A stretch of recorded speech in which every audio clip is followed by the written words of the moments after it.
kasta kesatria, karena mereka kadang-kadang juga makan daging hewan, kata Bajrangi yang masih berpikir kalau Syahida adalah orang Hindi seperti mereka. Di sana Syahida pun menangis ketika melihat seorang anak yang disuapin ibunya. Karena melihat Syahida menangis, Rasika dan Bajrangi pun mencoba menghibur Syahida dengan melakukan joget ayam. Ya apapun lah, yang penting Syahida nggak bersedih lagi. Hari demi hari pun berlalu. Bajrangi dan Rasika sering membawa Syahida kemanapun mereka pergi, bahkan ketika beribadah di pasar. Tapi Syahida adalah seorang muslimah. Dia pergi beribadah di sebuah musola yang ada di pasar. Bajrangi yang melihat Syahida yang beribadah pun kaget dan menyadari kalau anak kecil yang dia tolong ternyata adalah seorang muslim. Dia pun keluar dari musola itu dan mengabari hal ini kepada Rasika. Bajrangi takut kalau ayahnya mengusirnya, karena Dayanan gak mau ada umat agama lain yang tinggal di rumahnya. Tapi Rasika gak mau meninggalkan Syahida, karena Syahida cuma anak kecil berumur 6 tahun, jauh dari rumah dan jauh dari orang tua. Soal kasta dan agamanya itu omong kosong. Jangan buang waktu kita untuk urusan yang sepele. Kau adalah orang baik, karena itulah aku cinta padamu, kata Rasika. Mereka pun ke dalam untuk mencari Syahida dan di sana Bajrangi mendapatkan pelukan dari seorang anak kecil yang masih polos. Dalam hatinya, Bajrangi pun berjanji akan tetap mengantarkan Syahida pulang ke rumahnya. Di rumah, Bajrangi khawatir kalau Dayanan tahu dia membawa orang Islam naik ke rumahnya. Namun Rasika berkata, siapa yang akan bilang ke ayahnya? Gak akan ada yang tahu tentang hal ini, kata Rasika yakin. Di saat yang sama, di rumah ini lagi nonton bareng pertandingan kriket antara India melawan Pakistan. Ketika Pakistan berhasil mencetak angka dan memenangkan pertandingan, Syahida bertepuk tangan dan menari-nari di depan TV yang membuat semua orang keheranan. Apalagi Syahida mencium bendera Pakistan yang ada di TV. Sontak saja, semua yang ada di situ kaget. Bajrangi pun bertanya kepada Syahida, apakah dia berasal dari Pakistan? Syahida pun angkat tangan dan menganggukkan kepalanya. Dayanan pun marah besar kepada Bajrangi dan menyuruh Bajrangi untuk mengantarkan Syahida ke kedutaan Pakistan di India. Dayanan masih punya dendam tersendiri sama orang Pakistan akibat konflik yang lalu. Dayanan pun gak mau kalau Syahida berada di dalam rumahnya lagi. Jadi keesokan harinya, Bajrangi mencoba pergi menuju kedutaan Pakistan dan menjelaskan yang terjadi. Namun karena paspor Syahida ada dengan ibunya, jadinya permintaan itu pun ditolak. Bajrangi pun diusir oleh petugas keamanan karena terus memaksa untuk meninggalkan Syahida di sana. Di saat yang bersamaan, terjadi rusuh di kantor kedutaan tersebut. Untungnya mereka berhasil keluar. Namun efek kerusuhan itu, kantor kedutaan Pakistan ditutup dan visa untuk ke Pakistan dibekukan 1 bulan. Ketika Bajrangi meminta bantuan agen travel pun, mereka nggak bisa membuatkan paspor untuk pergi ke Pakistan. Namun dari sana, Bajrangi dikasih info kalau ada cara buat dia untuk pergi ke perbatasan tanpa paspor. Namun petugas ini meminta sejumlah uang yang nggak kecil kepada Bajrangi. Malam harinya, ketika Bajrangi menghitung uang yang dia punya, Rasika memberikan uang tabungannya untuk Bajrangi, uang untuk DP rumah mereka. Namun untuk saat ini yang terpenting adalah memulangkan Syahida, kata Rasika. Dengan uang yang terkumpul pun, Bajrangi kembali membawa Rasika ke agen travel tersebut dan meninggalkan Syahida di sana. Sebenarnya Syahida menolak untuk pergi bersama petugas itu, namun Bajrangi nggak punya pilihan lain. Sambil menangis pun, dia meninggalkan Syahida di sana. Dalam perjalanan pulang, dia melihat orang menjual gelang yang disukai Syahida. Jadi Bajrangi pun memutuskan untuk membelikan hadiah perpisahan dan dia cepat memutuskan menyusul Syahida ke tempat tadi. Namun udah telat, kantor agen travelnya udah keburu tutup. Namun dari kejauhan, Bajrangi melihat mereka berdua udah naik becak. Jadi dia pun mengejar becak tersebut.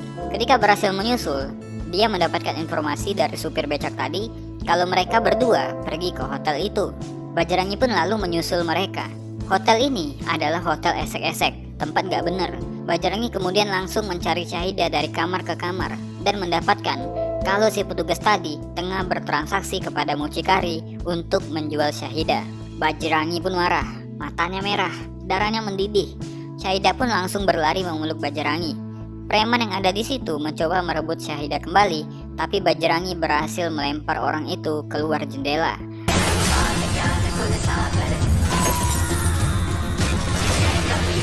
Satu persatu, preman di sana dihajar Bajrangi, termasuk si petugas travel.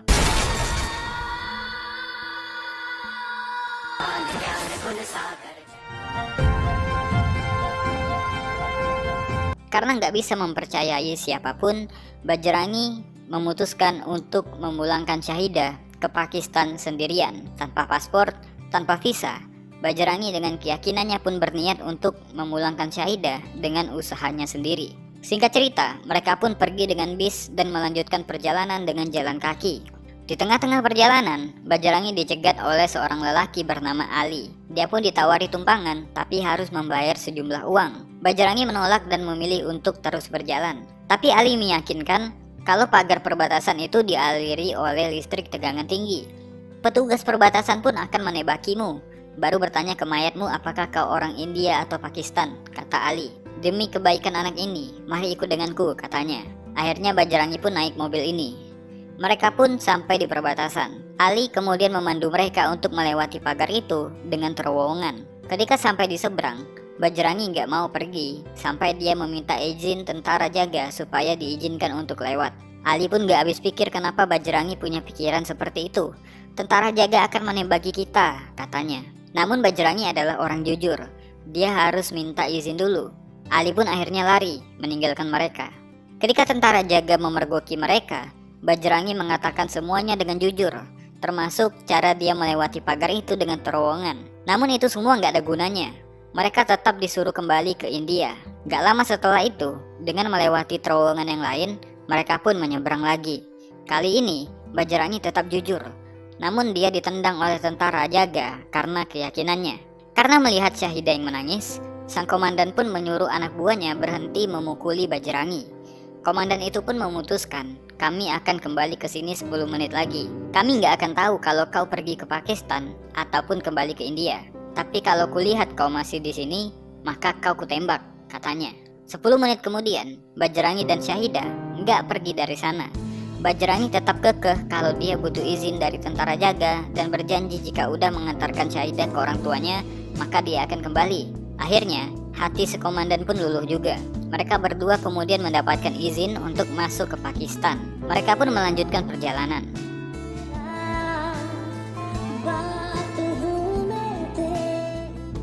Ketika mereka beristirahat untuk makan dan minum, Bajrangi pun menyuruh Syahidah untuk makan dengan cepat karena ada polisi di sana. Ketika mereka pergi, para polisi itu mengejar mereka dan mencari borgolnya. Bajrangi bilang mereka nggak mengambil borgol. Buat apa mencuri borgol, katanya. Ternyata setelah digeledah, Syahidah yang mengambilnya karena berpikir itu adalah gelang. Mereka pun ditangkap polisi dan Bajrangi dianggap mata-mata India karena nggak punya paspor dan visa. Sementara itu, seorang reporter tengah mengabarkan sebuah berita di terminal. Di sana dia mendapatkan info dari warga sekitar kalau ada mata-mata India yang ditangkap. Karena itu berita yang panas, dia pun segera pergi. Sesampainya di kantor polisi, dia pun langsung mewawancarai Bajrangi dan merekamnya untuk berita. Ketika itu, mereka punya waktu yang singkat, jadinya Bajrangi nggak bisa menjelaskan begitu banyak. Bajrangi pun ditanya mengenai misinya ke Pakistan. Padahal berulang kali dia menjelaskan bahwa dia hanya ingin mengantarkan Syahidah ke orang tuanya. Di saat yang sama, Syahidah melihat gambar bukit di kalender. Dia pun menganggukkan kepala ketika Bajrangi bertanya apakah itu adalah tempat di mana dia tinggal. Polisi pun bertanya, kenapa Syahidah nggak bisa berbicara? Dia pun berkata kalau Syahidah nggak punya lidah sampai menekan mulut anak kecil ini. Bajrangi pun marah dan menghajar para polisi yang ada di sana, lalu melarikan diri. Reporter yang lagi meliput di depan kantor polisi pun segera mengikutinya. Ketika Bajrangi naik bis, reporter ini juga ikut naik untuk memata-matai Bajrangi.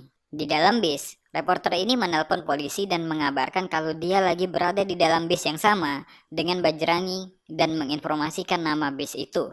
Bajrangi bertanya pada kernet bis tentang gambar yang dia tunjukkan. Semua penumpang pun dikasih lihat berharap ada informasi mengenai tempat tersebut. Di saat itulah si reporter menyadari kalau Bajrangi bukan mata-mata dan membuka penyamaran dirinya. Timing yang tepat sekali, karena ketika polisi mencegat bis ini, kernet bis dan para penumpang mengerti tentang keadaan ini dan menutupi fakta itu. Mereka bertiga pun udah bersembunyi di atas bis. Bajrangi dan Syahidah pun selamat dari kejaran polisi. Mereka bertiga pun setelah itu beristirahat di sebuah masjid sampai besok pagi. Bajrangi pun kaget ketika mengetahui kalau tempat dia beristirahat adalah masjid. Dia pun langsung keluar. Di situ dia bertemu dengan seorang ustadz dan berkata bahwa masjid itu terbuka untuk semua orang dan mempersilahkan kepada Bajrangi untuk masuk ke dalam. Di sana, Bajrangi menjelaskan semuanya kepada ustadz dan meminta informasi tentang daerah yang ada di gambar itu. Namun baik ustadz ataupun murid-muridnya, nggak ada yang tahu tempat tersebut. Di saat yang sama, patroli polisi pun kian ketat di luar sana. Untungnya, keberadaan Bajrangi dan Syahidah dirahasiakan oleh sang ustadz. Karena nggak mungkin keluar dengan patroli polisi di mana-mana, mereka pun akhirnya menyamar sebagai muslimah bercadar sehingga mereka bisa keluar dibantu oleh sang ustadz. Mereka bertiga pun diantar untuk melanjutkan perjalanan dengan rute yang aman dari patroli polisi.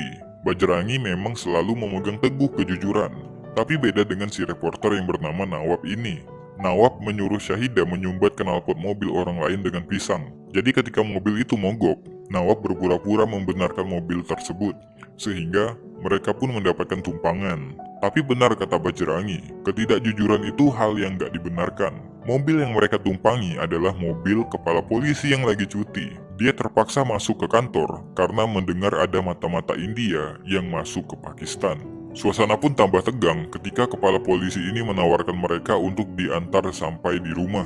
Jadi ketika sampai di kantor polisi, mereka pun gak ada pilihan lain ketika kepala polisi ini menyuruh salah satu anak buahnya untuk mengantarkan mereka bertiga.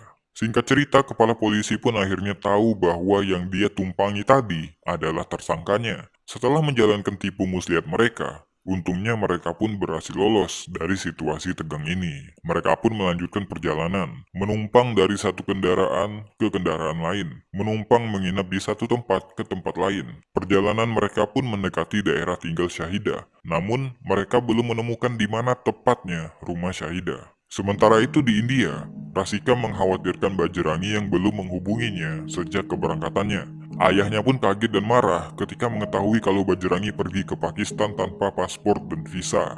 Dayanan marah karena berprasangka buruk kalau orang Pakistan akan mencelakakan Bajrangi. Rasika pun marah karena sebab ayahnya yang memaksakan Bajrangi untuk mengantarkan Syahidah lah, sehingga Bajrangi memutuskan untuk pergi. Jika ayah terus seperti ini, aku juga akan pergi ke Pakistan sendiri, juga tanpa visa, kata Rasika. Kameramen Nawat juga ditangkap polisi dan dimintai keterangan tentang keberadaan Nawat. Dia diminta untuk terus menghubungi Nawat setiap 1 jam 1 kali. Di lain tempat, Bajrangi sempat berpikir untuk menyerahkan dirinya ke polisi, supaya mereka yang mencarikan keberadaan orang tua Syahidah.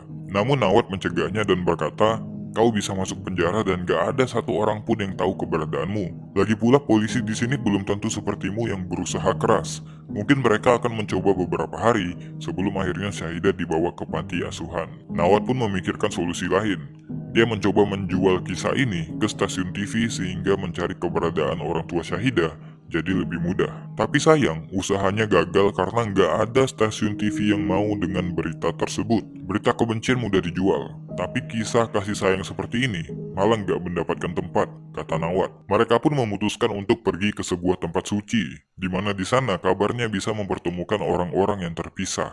Di saat yang sama, Nawat mendapatkan telepon dari rekannya, dan dia memberitahukan kemana tujuannya setelah ini. Mendengarkan hal itu, polisi pun langsung gerak cepat ke sana, menyusul mereka. Sesampainya di tempat ibadah itu, Bajrangi pun langsung mengikuti ritual yang ada di sana, berharap Syahidah bertemu lagi dengan orang tuanya. Bajrangi nggak sadar kalau di sana ada ayah dan ibu Syahidah. Sayangnya, Syahidah saat itu tertidur dan nggak melihat kehadiran orang tuanya di sana. Sementara itu, Nawat melakukan reportase sendiri. Dalam rekaman itu, Nawat menceritakan tentang kisah Bajrangi yang nekat menembus perbatasan hanya untuk mengantarkan Syahidah ke orang tuanya. Nawat berharap dengan video ini, Bajrangi bisa mengantarkan Syahidah dan juga pulang ke India dengan selamat. Setelah itu pun dia mengupload video tersebut di YouTube. Di video tersebut, dia juga mengabarkan kalau stasiun TV menolak untuk menyiarkan berita ini karena kisah ini dianggap sampah dan buang waktu. Ketika lagi di warnet, Nawat melihat rekannya dan juga para polisi datang. Nawat sadar kalau lokasinya dan Bajrangi udah diketahui oleh polisi. Untungnya, Nawat dengan cepat menyusul Bajrangi, kemudian mereka pun lari dari lokasi. Ketika rekan Nawat menelpon, Nawat berkata kalau mereka sekarang menuju ke lokasi lain untuk mendoakan Syahidah. Akhirnya polisi pun pergi dari sana. Ketika lagi istirahat, Nawad mengabari kalau dia udah mengunggah video reportasenya ke YouTube, berharap videonya menjadi viral dan orang-orang membantunya menyebarkan pesan tersebut. Ketika melihat rekaman itu, ternyata nggak sengaja ibunya Syahidah terekam kamera Nawad. Mereka pun mengetahui si ibu baru turun dari salah satu bis dan mereka pun berencana akan melacak dari mana bis itu turun sehingga mereka bisa mengerucutkan daerah tempat tinggal Syahidah. Keesokan paginya, bis itu pun datang. Mereka langsung menanyai si supir. Dari informasi rute yang dilewati si supir, akhirnya diketahui kalau Syahidah berasal dari desa Sultanpur. पहले पड़ता है उसेल उसेल जिला सुल्तानपुर Munni Sementara itu, video yang diunggah Nawad ke YouTube pun akhirnya diketahui polisi. Mereka memerintahkan untuk menyebarkan video itu ke semua stasiun polisi. Karena itulah, patroli polisi menjadi ketat. Bis yang mereka tumpangi pun akan diperiksa polisi. Namun Bajrangi menyuruh Nawad untuk tetap mengantarkan Syahidah dan dia akan menunjukkan dirinya ke polisi sehingga mereka berdua punya waktu untuk lari. Bajrangi pun kejar-kejaran dengan polisi dan mendapatkan pukulan. Dia pun akhirnya tertangkap. Sementara itu, Nawad berhasil mengantarkan Syahidah pulang ke desanya. Berkat perjuangan keras dari seorang Bajrangi, ibu dan anak ini pun berhasil bertemu kembali. रात को मिल गई से हुई मंजिल क्योंकि तू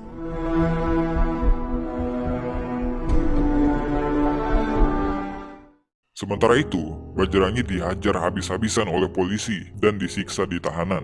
Video yang Nawad upload pun menjadi viral, ditonton jutaan orang, bahkan kabar ini sampai ke India dan ditonton oleh Rasika.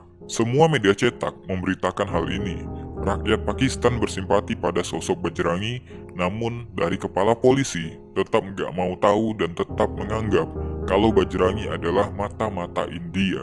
Walaupun udah diketahui fakta bahwa Syahidah memang menghilang di India, bapak ini nggak peduli. Seorang petugas yang ditugasi untuk menyiksa Bajrangi supaya mengaku pun sampai mencari tahu kebenarannya di India. Dia pun mendapatkan informasi bahwa memang benar kalau Bajrangi pernah datang ke sebuah kantor polisi bersama dengan Syahidah. Lalu dia pun mengabarkan hal tersebut kepada atasannya.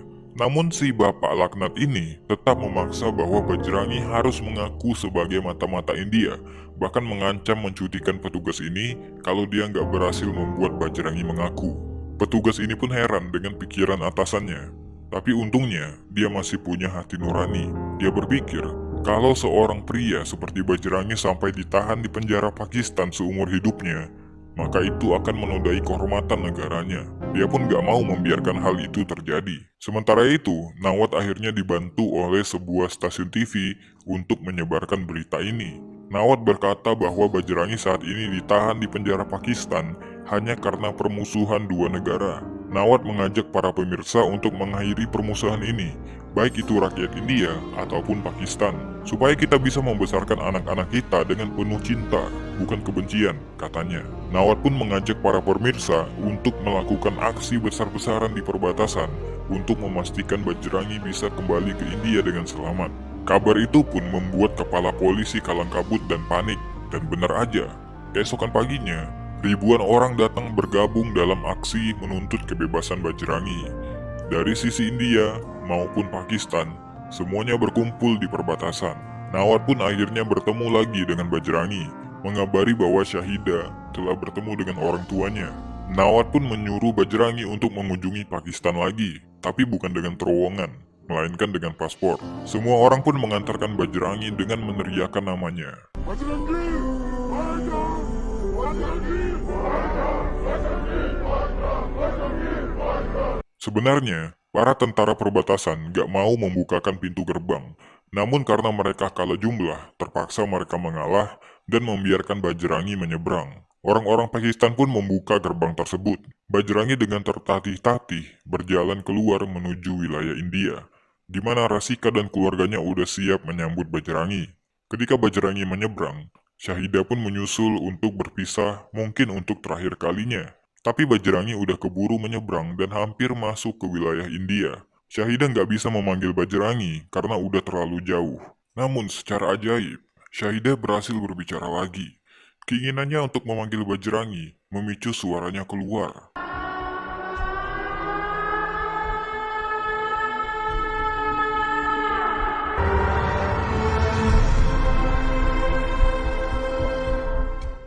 Paman, itu kata pertama yang Syahidah ucapkan. Dia bisa berbicara kembali bukan karena ritual yang macam-macam, bukan karena pengobatan medis, tapi keinginannya untuk berterima kasih pada Bajrangi, orang asing yang baik hati, yang peduli dan memastikan Syahidah kembali ke orang tuanya lagi.